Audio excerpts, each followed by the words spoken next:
I am the Highland Scribe, scribe to the stones, to the winds, to the bloodlines that walk unseen. Come closer, closer still. You see, the fire's warm, but this tale I'm about to tell you, this tale runs cold. You see, there stands a ruin by the seaside. Its stone is the colour of old blood, where the winds sing through the broken walls. And history, well, the history hangs heavier than the mist. This is Red Castle, a relic carved into the cliffs of Lunan Bay in Scotland, built not just of stone, but of ambition, betrayal, and something else that still lingers in the silence. You see, in the 12th century, King William the Lion granted these lands to Walter de Berkeley, his chamberlain, a man of influence and loyalty.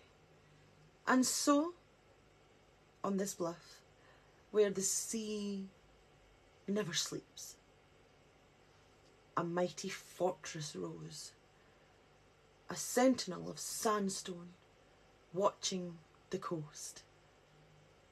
Its purpose very clear: guard against the Norse raiders, the foreign fleets, and whatever else it might carry in.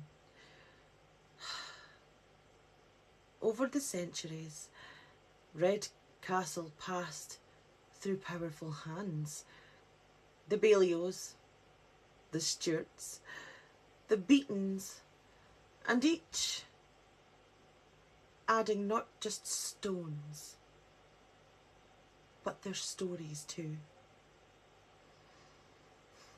But, as always, peace doesn't last.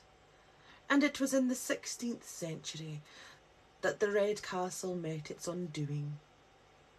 Och, no by siege or flame, but by love turned to poison. Lady Elizabeth Beaton lived within those walls, a woman of noble blood, sharp wit and strong will. She took James Grey as her lover, a man of charm and ambition. But in 1579, Grey turned on her. With his men at his back, he seized Red Castle by force. Not as an invader, but as a man who had once been welcomed in. He knew the halls. He knew every secret, the keys, everything. Lady Beaton had offered him her heart, and instead he took her home. Outraged, the Ogilvies, loyal to Elizabeth, rose to her defence. They retook the castle, but not without cost. The walls were scorched. The spirits of the place were shattered. And from that day forward, Red Castle began to fall. Stone by stone, year by year. By the 1700s, it was abandoned. A broken red crown overlooking the bay, left to the rain and wind, and of course to memory. But though the people left, the whispers, they did not. They say that Lady Elizabeth still walks those ruins, not with rage, but with sorrow, a figure in white or grey, seen at twilight near the broken stairs, or standing silent at the sea-facing window, looking out, as if still waiting for someone who never returned. Visitors have reported more than shadows, a sudden cold, even in the summer air, phones that die with no reason, photos spoiled by a red mist, even when the skies are clear, and the sounds. Some say if you listen close enough, you can hear sobbing, the echoes of hoofbeats on stone, or swords clashing faintly in the distance,